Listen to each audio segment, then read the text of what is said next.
The NBA playoffs are here, and facing up in the Eastern Conference are two of some of the most exciting basketball teams the NBA has shown this season.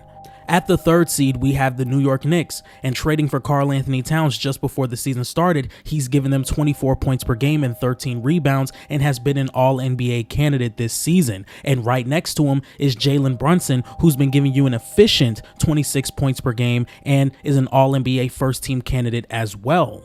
The Knicks have been a top 5 offense all season and look to make a very deep playoff run with Mikal Bridges, OG Anunoby, and others. After 5 straight years of not winning more than 25 games, the Detroit Pistons are finally back in the postseason. With a brand new head coach in JB Bickerstaff, Cade Cunningham playing at an All-NBA level, and guys like Malik Beasley having record-breaking seasons as a bench player, Tim Hardaway Jr. and Tobias Harris making a serious impact to this team, Ausar Thompson looking like everything we thought he'd be in the draft process, the Detroit Pistons are here to make a statement that they are ready to stick around in postseason conversations, and they will only get better as time goes along. Two teams who had completely different paths to the postseason ready to collide against each other in the first round of the playoffs. Who do you got? Knicks or Pistons? Let's get right into it.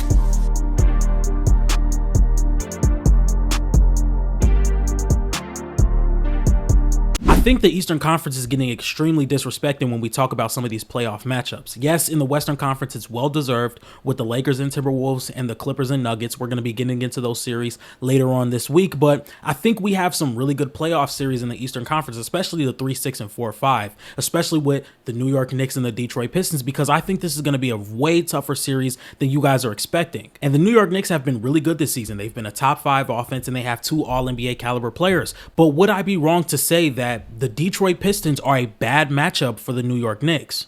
And I think it comes down to the defense of the New York Knicks. When you talk about Karl Anthony Towns and Jalen Brunson, we know that the ceiling that they bring offensively is extremely high. They've been a top 5 offense all year. They've been extremely efficient, and they've paired probably the best defensive assets that you could pair around those guys to be a competent defense. So defensively, on paper, they don't look that bad. Karl Anthony Towns and Jalen Brunson can be negatives defensively, but you pair that up with a guy like OG Anunoby, who has size, speed, and strength that can also protect the rim as well to help out Karl Anthony Towns on that end. And you have a guy like Mikal Bridges who can be your point of attack defender and take some of the best matchups on the perimeter. But it always limits teams defensively when you have a center that cannot protect the rim and can be valuable in a lot of aspects on the defensive side of the floor. And the reason I think the New York Knicks are such a bad matchup for the Detroit Pistons, but there's a lot of things that Detroit does better than the New York Knicks, and I think there's a physical aspect that the Detroit Pistons can go about to win this series. So if I hadn't said it enough, or if I haven't said it yet, the Detroit Pistons are going to win this series, and they're going to win in 6 games. So if we take a look at some of the weaknesses within the New York Knicks system defensively, you look at Mikal Bridges, who is a guy that is overrated defensively. And that's no disrespect to Mikal Bridges. I just don't think he's as good as a lot of people make it out to be. And you can't necessarily put OG on the ball because then that takes away a lot of rim protecting aspects that Karl Anthony Towns doesn't already have. And what have the New York Knicks been bad at all season? Pick and roll. What is Karl Anthony Towns really bad at? Drop coverage. What is Cade Cunningham? One of the best pick and roll creators in the NBA and one of the best pull-up shooters in the half court. And I know a lot of people are going to be coming about this like, John, this is multiple players on a team. Cade Cunningham just can't be the difference in what the New York Knicks do. And it's not, and we're going to break it down. But before we break it down, I do want to talk about some of the things that the New York Knicks can do to possibly win this series. I don't think this is just going to be a wash, and I still may think of something different, or I may change my answer within the coming days, but this is something I'm fairly confident about.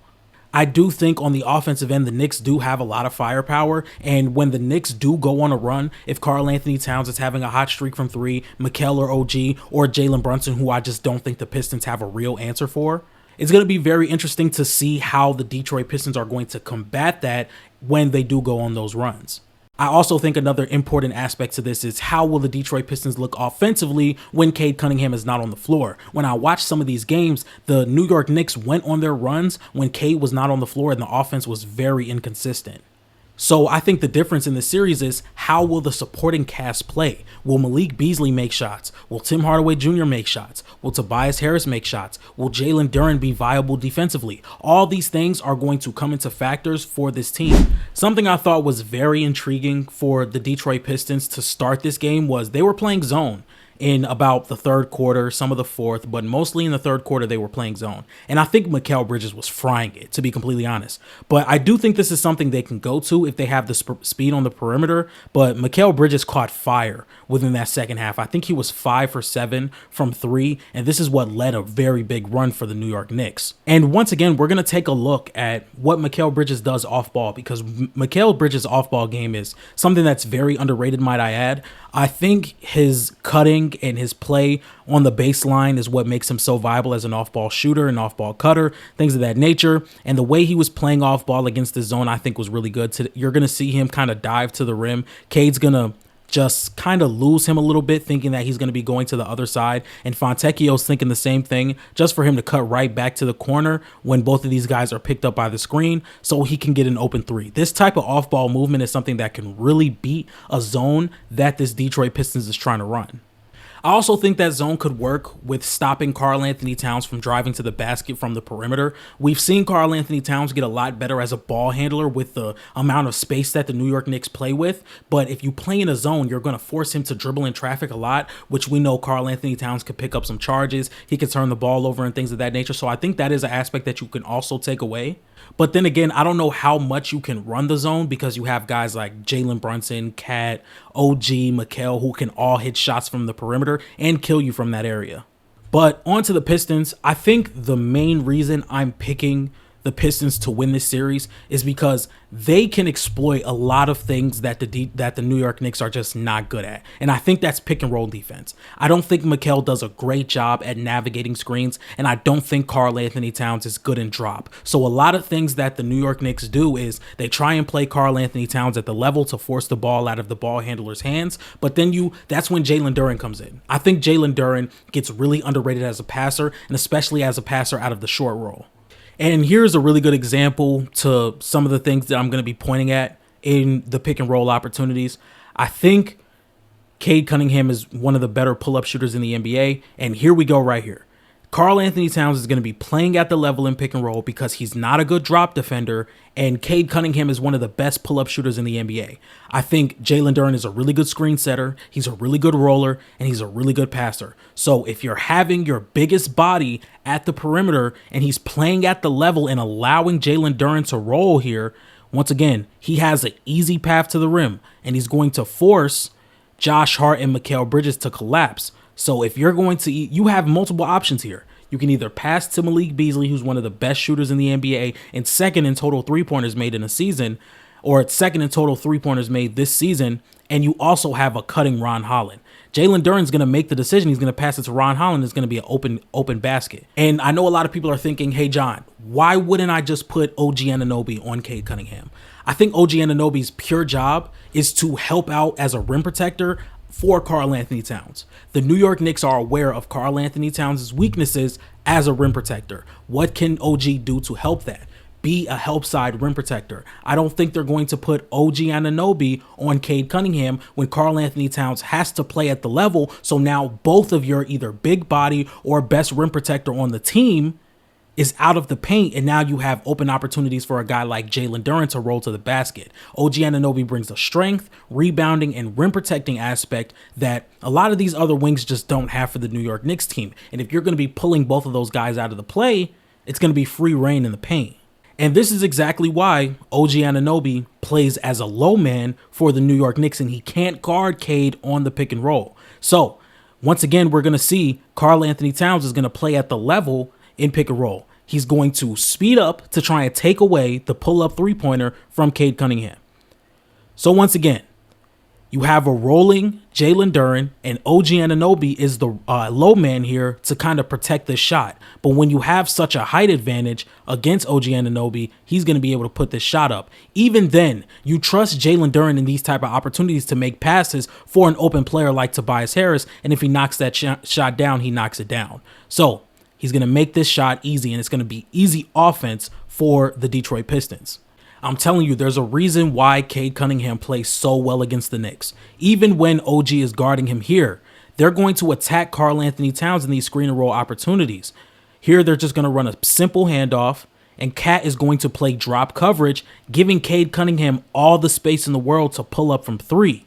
He's a really good pull-up three-point shooter. He's a really good pull-up shooter in general. Karl Anthony Towns should not be back this far against Cade Cunningham, or this is going to be the entire series. Cade consistently plays well against the Knicks for this very reason right here. Either you're going to have to play at the level and concede Jalen Duren rolling to the rim, finishing around the rim, and making plays, and taking your best rebounder out of the paint, where Jalen Duren thrives as a rebounder and the Detroit Pistons are a better rebounding team in general, or you're going to have to worry about Cade Cunningham pulling up from three. And the reason I brought up zone and the reason that I talk about Jalen Duren and how big of a factor he's going to be in this series is because he can get in foul trouble against this New York Knicks team. Karl Anthony Towns was attacking him on the perimeter just because he didn't have the defensive attributes to really guard Karl Anthony Towns all the way out on the perimeter. And he was racking up foul after foul after foul. And Karl Anthony Towns is one of the more underrated mismatch attackers in the NBA. I don't think you could just put Tobias Harris on him and be like, oh, he can swipe at balls and he can swipe at his dribble. I don't think he can do that.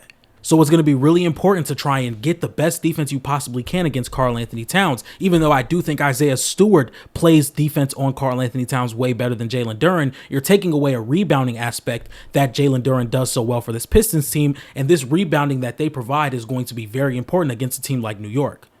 If we take a look at Isaiah Stewart defense, I just think he has the foot speed to be able to guard Karl Anthony Towns on the perimeter a lot better. Here he plants himself perfectly and cuts off this driving lane, and he's able to block the shot easily there. Now, once again, I don't want people to think that I think this is just going to be a blow of a series. I do think there's a lot of things that New York can do, especially the fact that I think New York is going to have a plus offensive player on the floor at all times, whether it's Mikal Bridges, Karl Anthony Towns, Jalen Brunson, things of that nature. I think they're going to have a plus offensive player on the floor at all times, and I think the Detroit Pistons offense without Cade on the floor is going to be extremely shaky in the playoffs.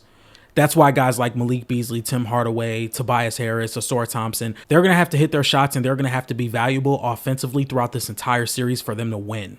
But I do think Detroit is going to beat New York up. I think they're going to out-rebound them. I think Cade's going to get whatever he wants in this series. And I just think Detroit has an edge to win this series. Also, I think Jalen Brunson can be attacked maliciously in this series. I think there's a point in this series where Malik Beasley is probably going to start for them just because Jalen Brunson cannot guard anybody else on the floor for them. He can't guard Ausar Thompson. He's too athletic. He moves too much off ball. He can't guard Tobias Harris because it's going to be a mismatch problem, and they're going to attack that every single play. He's not going to be able to guard Cade. And the only player that he's going to be able to guard is the two guard, and they've seen it with Tim Hardaway Jr. They ran a lot of off-ball actions for Tim Hardaway Jr. to get Jalen Brunson moving off ball. I think eventually they're going to realize that around game 2 or 3, where Malik Beasley is probably going to have to start. He's one of the best shooters in the league, and he's one of the best off-ball shooters in the league, and he can put the ball on the floor. If you're telling me Jalen Brunson can only guard one player on the floor, and that's the 2 for the Pistons because the size is too damning, I'm going to put Malik Beasley on him, and I'm going to have him moving off ball the entire game.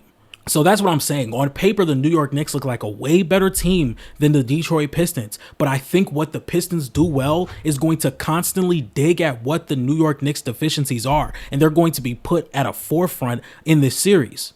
So guys, I want you guys to let me know if I'm crazy. Maybe I'm crazy. Maybe the New York Knicks come out and win this series in 5 games. But I think the Detroit Pistons are going to win this series in 6 games. I think New York is probably going to take game 1. And then I say Detroit will probably win game 2 and 3, and then the Knicks will win game 4. And then I will have the Detroit Pistons winning game 5 and game 6, moving on to the next round to play probably the Boston Celtics, and they'll probably get swept. So, ladies and gentlemen, if you guys like this type of content, please be sure to like, comment, and subscribe. I appreciate everybody that's been showing love to the channel. I appreciate everybody that's been showing love to the podcast with me and Mars. Make sure you guys like, comment, and subscribe on your way out, and you guys have a great day, and I will see you guys next time. Peace.